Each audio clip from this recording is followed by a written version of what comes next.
From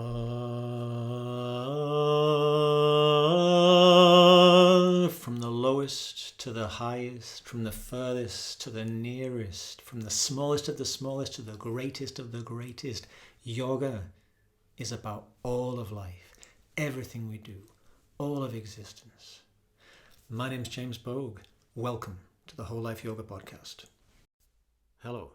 Today I'm still in Prague, and so I'm going to do another Prague-themed episode. So I mentioned in the previous episode, Prague, the golden capital of Bohemia, is a place with which I've had some association now for, more than 20 years. The first time I came was, I think it was 2001, and I stayed for about a week, 9 days, and me and my then girlfriend, we just walked and went to the theatre and did lots of things, but we saw lots of this city. And we thought, wow, this is really a special place. It's got something very unique about it, at least in my estimation. Shortly thereafter, my sense of Prague as a magical place was only immeasurably reinforced when I first heard this wonderful Purāṇic story, Purāṇic in the sense of being ancient but ever fresh, a timeless story. And it's a folk tale, and it's from the Yiddish tradition, the Jewish tradition, but it's a story that is full of the teachings of yoga. Just like in the previous episode, I shared a folk tale, a folk story, that is a yogic story, is a Purāṇic story. When I say Purāṇic, perhaps I should take a moment to clarify what I mean. Purāṇa, what a beautiful word. Purāṇa is a Sanskrit word, and it means ancient but always fresh. And it refers, amongst other things, to that body of teaching stories, or archetypal stories, or symbolic stories, which convey, in memorable story form, the teachings of yoga. Timeless teachings. Teachings that have been proven in the furnace of time. Teachings which point to the truth with a capital T. In other words, the truth that is perennial. The teachings, the perspectives that are perennially relevant for a human being. And so Purāṇas, traditionally an English folk tale in such vein, would begin once upon a time. When I was a young boy, the first Purāṇa of my life, perhaps, we moved house when I was a 7-year-old boy, but before we moved house, age 4, 5, 7, there was a Purāṇa that was already playing a significant role in my young life, and that was the original Star Wars trilogy. And how does that begin? A long time ago, in a galaxy far, far away. In other words, once upon a time. And where is Star Wars set? Where is a once upon a time folktale, fairy tale set? Where is a Purāṇa set? In the ever new now. It's not in a particular time or place. It's telling us about the perennial realities of life. I'm here in Prague. Yesterday night at the National Theatre, I was telling a yesterday night at the National Theatre, they were performing Hamlet. But in a yoga studio, not that far away, I was telling the story of the Kumara Sambhava, another timeless story. But Hamlet is also, from my estimation, a Purāṇic story. Hamlet, like some other of Shakespeare's plays, is, from a certain perspective, dripping with truth.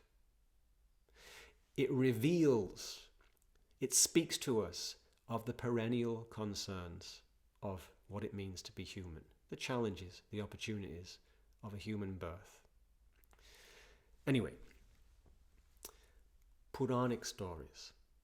I heard this Purāṇic story of Jakob originally on a recording by an American teacher called Thomas Ashley Farrand, and I think it was called Mantras, Sacred Words of Power, or something like that. And when I was doing my yoga teacher training, I listened to the whole audio series, and it was great. He's a wonderful storyteller, Thomas Ashley Farrand. And he tells many stories associated with mantras in the audio series. Now, I listened to this more than 20 years ago. But then I also shared this story, and I heard it from another teacher in person. And then I was in Romania a few years later, and I was teaching a yoga workshop, and I shared this story of Jakob. And then a lady there said, I've just been there. I've just been to this temple in Krakow that you're just telling us about. And then she gave me, and she pulled from her, she'd literally just been, and she gave me this sheet of paper that she had been given from the temple in Krakow, which is associated with this story. And this story is also associated with Prague. And this is the story of Jakob. Now, Jakob was a mensch, by which I mean an ordinary kind of guy, a solid guy, a dependable kind of guy. He's not a dreamer. He's a pragmatic kind of person. But this very pragmatic Jakob, who lives with his wife in a particular quarter of the city of Krakow, he starts having very vivid dreams. So vivid, they start dominating his waking mindset because it's persistent. He keeps having the same dream. And night after night, the dream gets filled in with more and more vivid details. And the dream is showing him, Jakob, making his way from Krakow across the hills and plains of Central Europe to Praha, the golden capital of Bohemia, where, in a particular place, is waiting for him a golden treasure. A treasure that he needs to claim so he can build a temple to the glory of that which never dies. Now, Jakob is not a dreamer. He's a mensch. He's a solid, dependable guy. He carries on with his solid, dependable work. But every night the dream keeps coming back until one night he can no longer bear it. He jumps up in the middle of the night and his wife's like, "Oh, Jakob, what's going on?" He says, "I have to go. Don't worry. I will be back. I know where I'm going. Wait for me. Keep the fire burning. I won't be that long. From what I understand, it'll take me almost a month to get there and back. But I know what I'm doing." "Jakob, have you gone crazy?" "I've not gone crazy, but I cannot resist any longer." "Resist what?" "The dream, the calling. Trust me, I'll be back." And then Jakob, he puts on his coat and out he goes. And the wife is left there like, what's going on? Anyway, Jakob starts his journey. He's wandering. He's not wandering. He's making his way with clarity across the plains, up and over the hills. And it's like he knows the way. It was all mapped out so clearly in the dream, including places where he would find shelter, people who would feed him. And so it goes, day by day, and he's nearing closer to Praha, the golden capital of Bohemia. And as he's getting closer, he feels his anticipation mounting until he arrives in Bohemia. And then he's making his way towards the city. He can see some of its spires and some of its rooftops in the distance. The anticipation mounts, and he knows exactly where the treasure is. And where is the treasure? He's been told in the dream, yeah? It's in the stanchion of this great bridge that leads to to Prague Castle. And Jakob finds his way to the very stanchion, but not quite to the stanchion itself, just where he can see it. Because as well as the stanchion of the bridge, what does he see standing on the bridge, where that stanchion is? The bridge which leads to the castle. And when Jakob sees this, he feels this cascade of troubling emotions and thoughts. He's like, why did I not see this? The dream gave me all the other details, but this one, I should have seen it for myself. This is the bridge that leads to the king's castle, so what am I going to encounter on the bridge? Soldiers, guards, of course. And on that particular point of the bridge above the stanchion where Jakob knows that's where the treasure is, that's what he's come for, is a particularly intimidating monster of a guard. The man is 2 meters high, 1 meter wide, big beard, brightness in his eyes. And Jakob kind of makes his way across to the other side of the bridge and just slumps down against the wall for a moment, lost in this cascade of troubling thoughts and whirling emotions. And he's thinking, see, I was never a dreamer. Why did I not see this? What's the point of this? But he can't think. There's nothing to it. Why? I must have come here for a reason. He looks up and he sees the guard. It looks like the guard's seen him too. So he kind of makes his way away and tries to find some shelter for the night. He does. And he sleeps surprisingly well. In the morning he thinks, well, I'll try again. Maybe there's going to be, I'll see something there. Maybe if it's not actually inside the stanchion of the bridge, maybe I can get some clue and it'll tell me where to go, or I can't have come all this way for nothing. Next morning, he goes back to the Karluv most, the Charles Bridge, leading to the castle. There seems to have been a changing of the guard, but when he comes to that particular stanchion, who does he see but the very same mighty-looking soldier that he saw there yesterday? And Jakob looks to the same spot in the shelter of the wall that he slumped in the previous day, and he sits down there again. The morning sun is up and is shining down on the place where he's sitting, and he feels, I'm just going to stay here for a moment before I make my way back home. And somehow I can try and process this humiliation. When the guard comes over to him, hey, yes, you there, enjoying the sunshine. I've seen you. I saw you yesterday. I see all sorts in my line of work. But you look like a man who's looking for something in particular, who came here for something in particular. You can confide in me. What did you come here for? Now, the soldier, the guard, as I mentioned before, he's a mountain of a man. There's something about his presence that could be considered to be rather intimidating. Yet he has a real warmth about him. And the way he talks to Jakob, Jakob feels, yeah, I can confide in this character. And so when the guard asks him, what are you here for?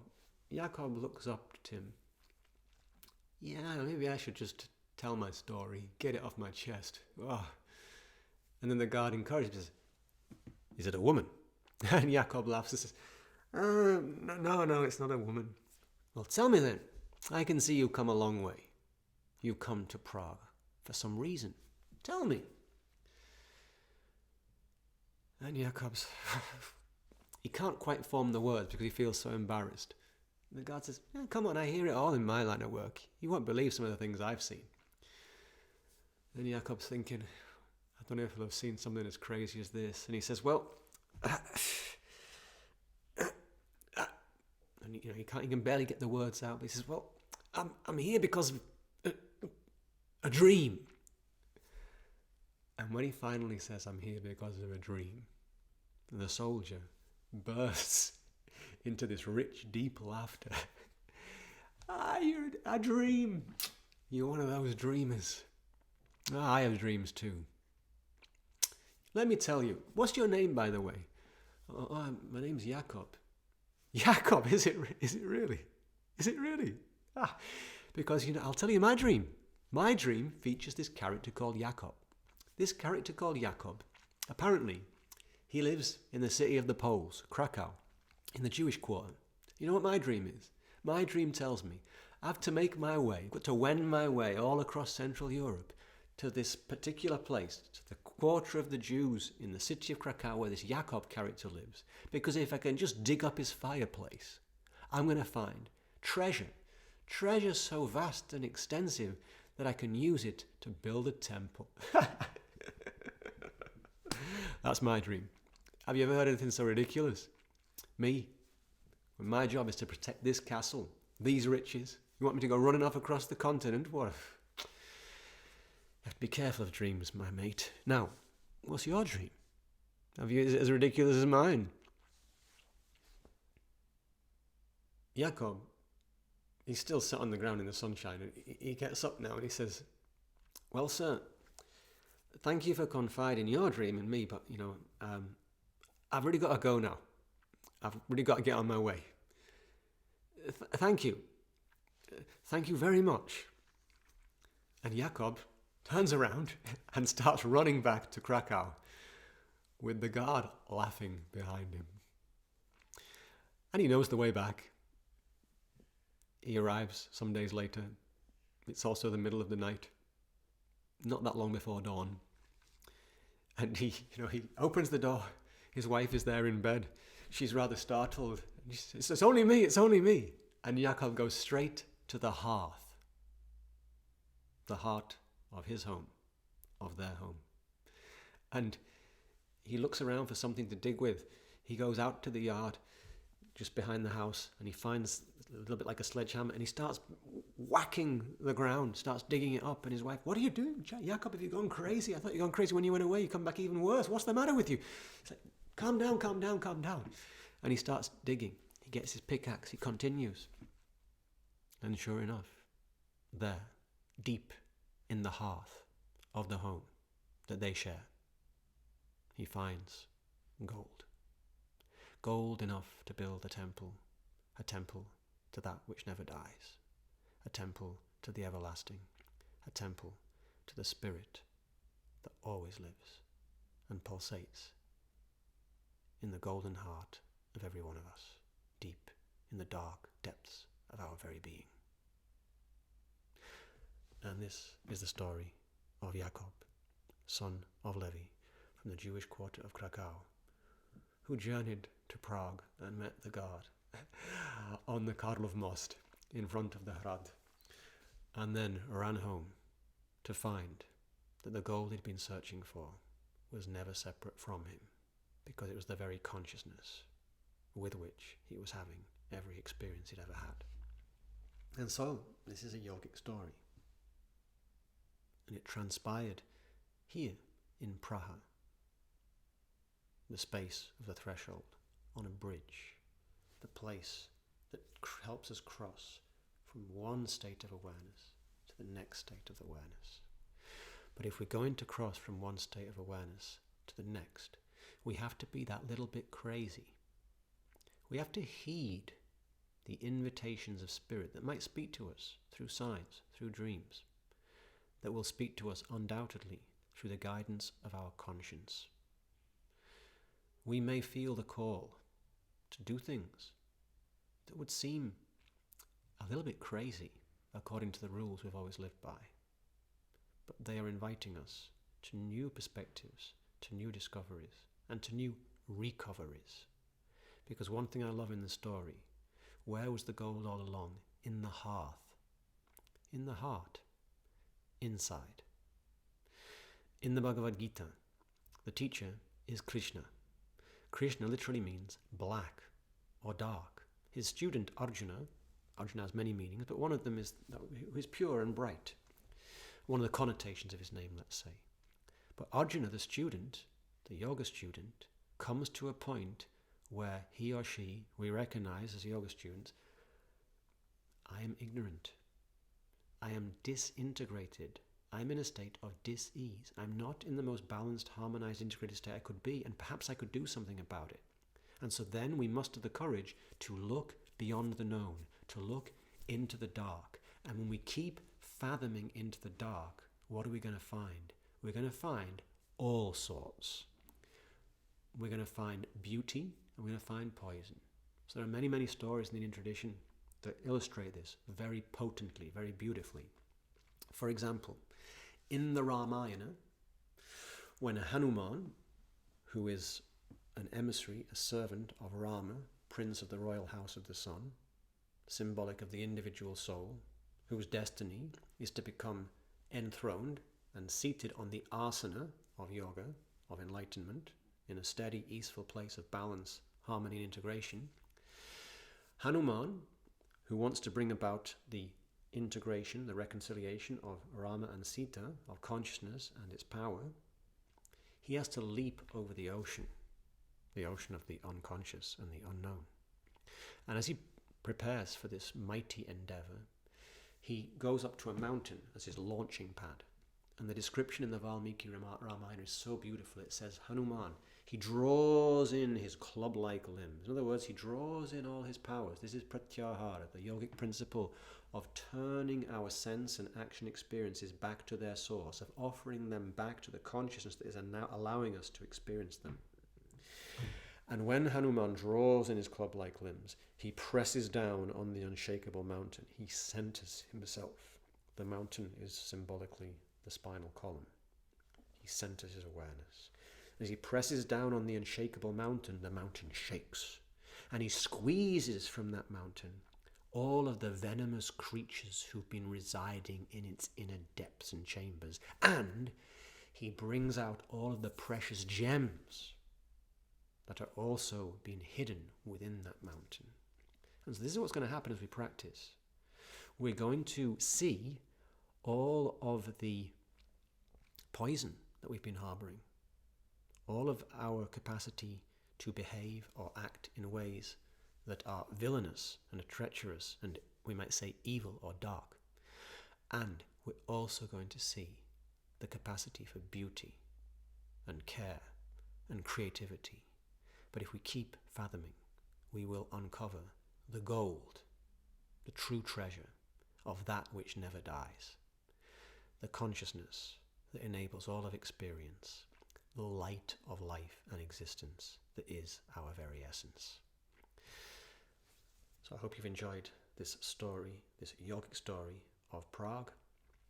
If you enjoy this type of archetypal mythological story, then I would encourage you to sign up for my mailing list via my website, jamesbogueyoga.com, and then you will hear whenever I'm doing live storytelling events, either in person or online, and when I'm doing online or in-person courses or retreats where we dive into the yoga teachings, the texts, the stories, in lots of different practical, holistic ways. Thank you for listening. If you enjoyed the video, please like, please subscribe, and if you're listening on one of the podcast platforms, please give a positive review if you feel so inclined. All of those things will hopefully help this reach more people who would be interested in this type of content. Thank you very much, and may we find the courage to look deep inside and access more of the glorious golden potential of human intelligence.